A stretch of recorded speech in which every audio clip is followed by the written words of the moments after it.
ഇനി എടുത്തു പറയാനുള്ളത് PVRന്റെ കാര്യമാണ്. PVRന്റെ കാര്യം പറയുമ്പോൾ തീർച്ചയായിട്ടും എമ്പുരാനിലേക്ക് തന്നെ നമുക്ക് ആദ്യം കടക്കേണ്ടിയിരിക്കുന്നു. 27-ാം തീയതി റിലീസാണ്. ടിക്കറ്റുകളൊക്കെ തന്നെ ഫില്ലായി കഴിഞ്ഞിരിക്കുന്നു. തുടക്കഘട്ടത്തിൽ തന്നെ ടിക്കറ്റുകളെ സംബന്ധിച്ചിടത്തോളം ആദ്യ മിനിറ്റുകളിൽ തന്നെ സകല തിയേറ്ററുകളുടെയും ഒരു ഹൗസ്ഫുൾ ഷോകൾ ബുക്കാകുന്ന ഒരു സ്ഥിതിവിശേഷമാണ് നമ്മൾ കണ്ടത്. സാർ, ഏതായാലും നമുക്ക് അതിൻ്റെ ഡീറ്റെയിൽസിലേക്ക് തന്നെ പോകാം. സാർ ഏതായാലും ടിക്കറ്റൊക്കെ എടുത്ത് റെഡിയായി ഇരിക്കുകയാണെന്നാണ് ഞാൻ അറിഞ്ഞത്. തീർച്ചയായിട്ടും ജാസ്മിൻ, അതിലൊരു ഫോർച്ചുനേറ്റ് ആയിട്ടുള്ള ലക്കി ആയിട്ടുള്ള ഒരു വ്യക്തിയാണ് ഞാനും. അന്നത്തെ ദിവസം തന്നെ രാത്രി കുടുംബസമേതം സിനിമയ്ക്ക് പോകാനുള്ള ഒരു ടിക്കറ്റും എനിക്ക് കിട്ടി എന്നുള്ളതാണ്. തീർച്ചയായിട്ടും അത് PVRനെ കുറിച്ച് സംസാരിക്കേണ്ട സമയം തന്നെയാണ്. അടുത്ത കാലത്തായി നമുക്ക് വരുന്ന ഇൻഫർമേഷനും റിപ്പോർട്ടും അനുസരിച്ച് തീർച്ചയായിട്ടും ഈ പറയുന്ന പോലെ ഹിന്ദി സിനിമകൾ നല്ല രീതിയിലേക്ക് തിരിച്ച് നല്ല ഒരു ട്രാക്ഷൻ ലഭിച്ചിരിക്കുന്നു എന്നുള്ളതാണ് നമ്മൾ മനസ്സിലാക്കുന്നത്. ഈ PVR എന്ന് പറയുന്നത് വളരെ രസകരമായിട്ടുള്ള ഒരു കഥയാണ്. അതായത് നമ്മൾ സാധാരണ ഇപ്പോൾ ആരെങ്കിലുമൊക്കെ നമ്മൾ ഇത് പറയില്ലേ, എന്തോ ബ്രോക്കറേജ് റിപ്പോർട്ട്സ് ഒക്കെ പറഞ്ഞു കഴിഞ്ഞാൽ അത് ഏതാണ്ട് സത്യമാണെന്ന് വിശ്വസിക്കുന്നവരാണ് നമ്മൾ പലതും. അതായത് foreign brokerages like Morgan Stanley അല്ലെങ്കിൽ മെക്വെറി, ജെഫ്രീസ്, ബാങ്ക് ഓഫ് അമേരിക്ക ഒക്കെ പറഞ്ഞു കഴിഞ്ഞാൽ അതെന്തോ വലിയൊരു വേദവാക്യമായിട്ടാണ് നമ്മൾ ഇൻവെസ്റ്റേഴ്സ് അതിനെ കണക്കാക്കുന്നത്. ഈ PVRനെ കുറിച്ച് സംസാരിച്ചുകൊണ്ട് ഞാൻ പറയാം, CLSAയുടെ അതായത് ഫോറിൻ ബ്രോക്കറേജ് ആണ്, അവരൊരു ഓഗസ്റ്റ് 2023 ഒരു റിപ്പോർട്ട് ഉണ്ടായിരുന്നു. അന്ന് ഇതിന്റെ പ്രൈസ് 1565 ആണ്. ഇന്ന് എനിക്ക് തോന്നുന്നു 900-950 ഇടയിലാണ് അത് ട്രേഡ് ചെയ്യുന്നത്. അന്ന് 1565 ഉള്ളപ്പോൾ അവർ ടാർഗറ്റ് പറയുന്നത് 2000 രൂപയാണ് അവർ ടാർഗറ്റ്. 2015 to be precise. അത് കഴിഞ്ഞ് IDBI ക്യാപിറ്റൽ ഒക്ടോബർ 2024 അന്ന് 1620 രൂപയായിരുന്നു. അന്ന് പറഞ്ഞത് 1800 രൂപയാണ് ടാർഗറ്റ് പറഞ്ഞു. യെസ് സെക്യൂരിറ്റീസ് നവംബർ 24 അന്ന് 1445 രൂപ വിലയുള്ളപ്പോൾ ടാർഗറ്റ് പറഞ്ഞു എത്രയെന്നറിയോ? 1980. അത് കഴിഞ്ഞ് വെഞ്ചൂറ ക്യാപിറ്റൽ ഡിസംബർ 24 CMP 1375 അന്ന് 1375 രൂപ മാർക്കറ്റ് പ്രൈസ് ഉള്ളപ്പോൾ തന്ന ടാർഗറ്റ് 2657. അത് കഴിഞ്ഞ് JM ഫിനാൻഷ്യൽസ് ജാനുവരി 25 1100 രൂപ അതിന് PVRന് പ്രൈസ് ഉള്ളപ്പം ഏതാണ്ട് 1980 രൂപ. നുവാമ അവരുടെയാണ് ഏറ്റവും ലേറ്റസ്റ്റ് ആയിട്ട് കവറേജ് വന്നത്. മാർച്ച് 25 അവരുടെ കവറേജ് വന്ന്. അപ്പം പ്രൈസ് 900 ആണ്. അത് മാത്രമാണ്. അതായത് ഞാനിത് പറഞ്ഞു വയ്ക്കുന്നതെന്ന് വെച്ചാൽ ഇൻവെസ്റ്റേഴ്സ് മനസ്സിലാക്കേണ്ട ഒരു കാര്യമുണ്ട്. ഒരു ബ്രോക്കറേജസോ അല്ലെങ്കിൽ ഫോറിൻ ബ്രോക്കറേജ് ആയിക്കോട്ടെ, ലോക്കൽ ബ്രോക്കറേജ് ആയിട്ട്, ഇൻസ്റ്റിറ്റ്യൂഷണൽ ബ്രോക്കറേജ് ആയിട്ട്, റീറ്റെയിൽ ബ്രോക്കേഴ്സ് ആയിക്കോട്ടെ, ഇവരൊക്കെ ഇറക്കുന്ന ബ്രോക്കിംഗ് റിപ്പോർട്ട്സ് ഒക്കെ വേദവാക്യമാണെന്ന് നമ്മൾ ഒരിക്കലും വിചാരിക്കരുത്. എന്നും നമ്മൾ ആ മാർക്കറ്റിൽ ആ ഇൻഡസ്ട്രിയുടെ ഫണ്ടമെന്റൽസും ഇൻഡസ്ട്രി പാരാമീറ്റേഴ്സും ഇൻഡസ്ട്രിയുടെ ഗ്രോത്തും അനുസരിച്ച് വേണം. കാര്യം ഇതൊരു ഇൻഫ്രാസ്ട്രക്ചർ കമ്പനിയായിട്ട് വേണം കണക്കാക്കാൻ കേട്ടോ. ഇൻഫ്രാസ്ട്രക്ചർ സ്റ്റേറ്റസ് അവർക്ക് ഇല്ലെങ്കിലും PVR എന്ന് പറയുന്നത് chains of theatres all India ലെവലുണ്ട്.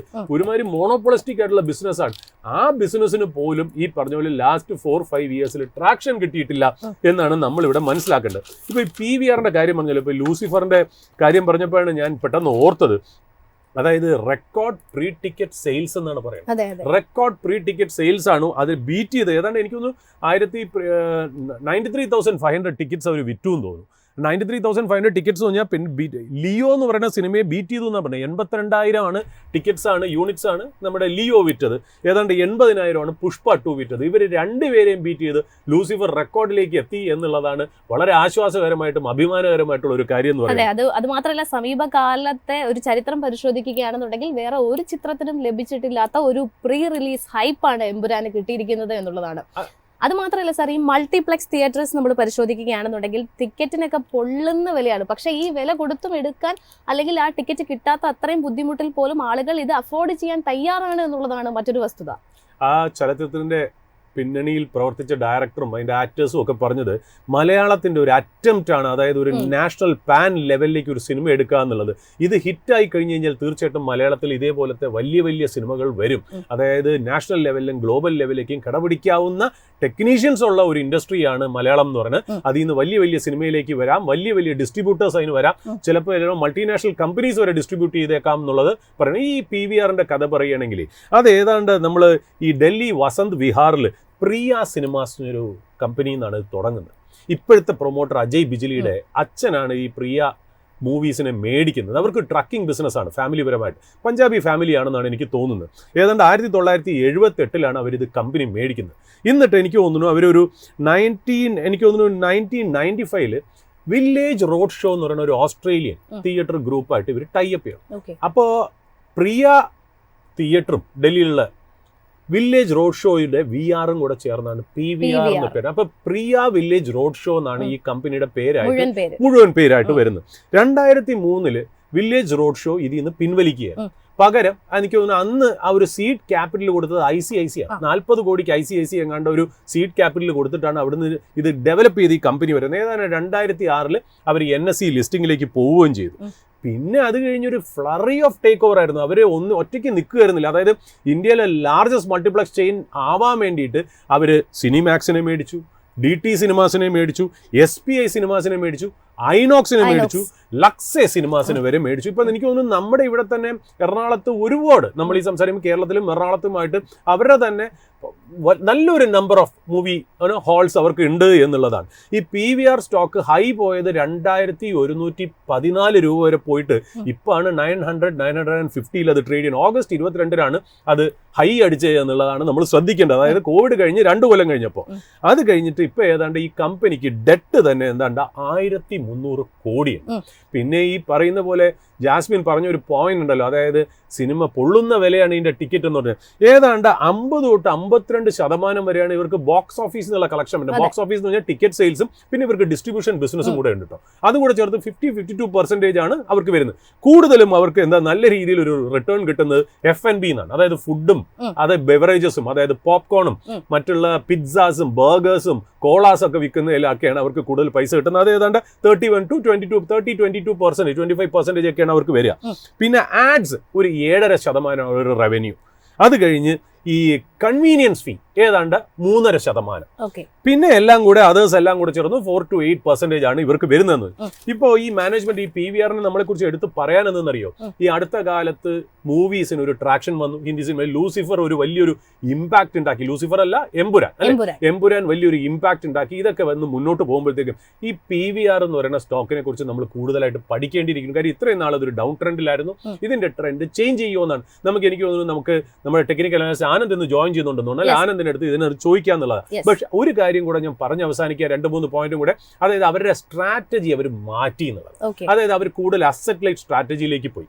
ഈ അസറ്റ് ലൈറ്റ് എന്ന് പറയുമ്പോൾ ഇനി അവർ ഒരിക്കലും ഓൺ ചെയ്യില്ല.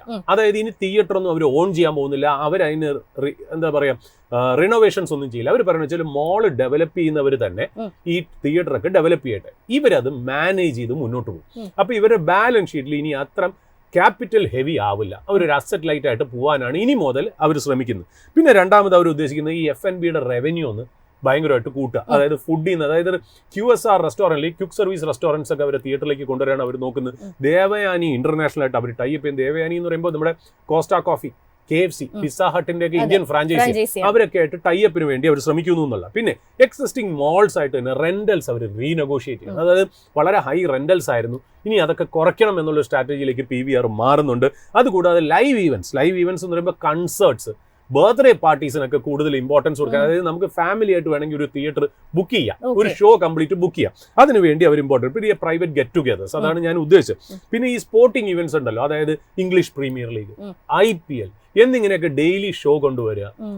നമ്മുടെ ബാസ്കറ്റ് ബോളിന്റെ ഒക്കെ ഉണ്ടല്ലോ, NBA, അതിന്റെയൊക്കെ കാണിക്കുക എന്നുള്ള രീതിയിലേക്കൊക്കെ ചില തിയേറ്ററുകളെ അവരെ മാറ്റിയെടുക്കുന്നുണ്ട്. പലയിടത്തും ടെസ്റ്റ് കേസ് ആയിട്ട് അവർ നടത്തുന്നുണ്ട്. പിന്നെ ഈ കണ്ടന്റുകളിൽ തന്നെ അവർ ചേഞ്ച് വരുന്നുണ്ട്. അതായത് ഓസ്കർ ഫിലിം ഫെസ്റ്റിവൽ, അല്ലെങ്കിൽ അങ്ങനത്തെ കാൻസ് ഫിലിം ഫെസ്റ്റിവൽ, അതായത് ആഴ്ചതോറും റൺ ചെയ്യുന്ന കാണാത്ത സിനിമകൾ കൊണ്ടുവന്ന് നമ്മുടെ ജനങ്ങളിലേക്ക് എത്തിക്കുക എന്നുള്ളത്. പിന്നെ ഈ നോൺ ഇംഗ്ലീഷ് ലാംഗ്വേജ്, ഇപ്പൊ ടർക്കിഷ് മൂവീസ് ഒക്കെ, സ്പാനിഷ് മൂവീസ്, ടർക്കിഷ് മൂവീസ് ഒക്കെ ഭയങ്കര ഫേമസ് ആണ്. അങ്ങനത്തെ മൂവീസ് ഒക്കെ കൊണ്ടുവരിക. പിന്നെ ഈ ഹൈ ക്വാളിറ്റി കണ്ടന്റ് ഇല്ലേ, നമ്മൾ പറയില്ലേ 4D, IMAX, ഡയറക്ടേഴ്സ് കട്ട് എന്നിങ്ങനെയുള്ള സ്ക്രീൻസ് കൊണ്ടുവരിക. ഇതൊക്കെയാണ് അവരുടെ ഒരു എന്താ പറയുക നല്ല രീതിയിലുള്ള പുതിയ സ്ട്രാറ്റജി ആയിട്ട് വരുന്നത്. മൂവി ഡിസ്ട്രിബ്യൂഷനിലേക്കും അവരൊന്ന് കോൺസെൻട്രേറ്റ് ചെയ്യാൻ പോകണമെന്ന് പറഞ്ഞു. ഇതൊക്കെ PVRന്റെ ന്യൂ സ്ട്രാറ്റജീസ് ആണ്, ന്യൂ പ്ലാൻസ് ആണ്. തീർച്ചയായിട്ടും ഇപ്പോൾ വരുന്ന ഹോളിവുഡിലും മോളിവുഡിലും ടോളിവുഡിലെയും ന്യൂസുകൾ തീർച്ചയായിട്ടും ഒരു സിനിമ എക്സിബിഷൻ ചെയിനിന് അല്ലെങ്കിൽ ഒരു മൾട്ടിപ്ലക്സ് ചെയിനിന് വളരെ പോസിറ്റീവാണ്. തീർച്ചയായിട്ടും ഇൻവെസ്റ്റേഴ്സ് ഇത് സ്റ്റോക്ക് ഒന്ന് വാച്ച് ലിസ്റ്റ് ചെയ്യുക. ഇതൊരു റെക്കമെൻഡേഷൻ ആയിട്ട് കണക്കാക്കരുത്.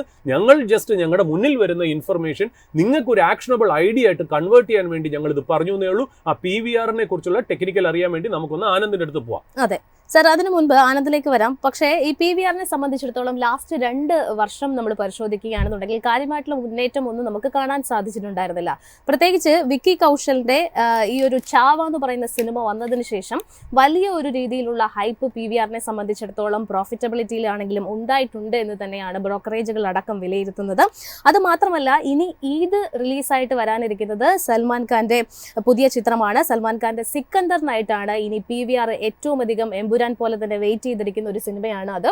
അപ്പോൾ അതും അടുത്ത ഒരു ക്വാർട്ടറിൽ, 4th ക്വാർട്ടറിൽ കമ്പനിയെ സംബന്ധിച്ചിടത്തോളം മികച്ച ഒരു പ്രോഫിറ്റബിലിറ്റി ഇൻ കേസ് ഓഫ് എല്ലാ പാരാമീറ്റേഴ്സിലും എബിഡയിലടക്കം കാര്യമായിട്ടുള്ള ഒരു മൂവ്മെന്റ് ഉണ്ടാകുമെന്ന് പ്രതീക്ഷിക്കുന്ന ഒരു രീതി കൂടിയാണുള്ളത്. അതോടൊപ്പം തന്നെ സാർ പറഞ്ഞ നുവാമ ബ്രോക്കറേജിനെ സംബന്ധിച്ചിടത്തോളം ഇന്ന് PVRനെ സംബന്ധിച്ചിടത്തോളം വളരെ പോസിറ്റീവായിട്ട് ഏകദേശം 100% അപ്സൈഡ് പൊട്ടൻഷ്യൽ ഇനിയും PVRന് ഈ പറഞ്ഞ സിനിമകളിലൂടെയൊക്കെ തന്നെ വരാൻ സാധ്യതയുള്ള ഒരു നേട്ടത്തിന്റെ അടിസ്ഥാനത്തിൽ 100% ഒരു അപ്സൈഡ് പൊട്ടൻഷ്യലാണ് PVRന് നുവാമ കൽപ്പിക്കുന്നത്. അതായത് നിലവിൽ 960 രൂപ 80 രൂപ എന്നുള്ള ഒരു റേഞ്ചിൽ ട്രേഡ് ചെയ്യുന്ന സ്റ്റോക്കിനെ സംബന്ധിച്ചിടത്തോളം 1765 രൂപ എന്നുള്ള ഒരു ലെവലിലേക്ക് ഉയരാനുള്ള ഒരു സാധ്യതയാണ് നുവാമ ഈ ഒരു സ്റ്റോക്കുമായി ബന്ധപ്പെട്ട് പറഞ്ഞിരിക്കുന്നത്. അതായത് നിലവിലെ പ്രൈസിൽ നിന്നും ഏകദേശം ഡബിൾ ആകാനുള്ള ഒരു സാധ്യത.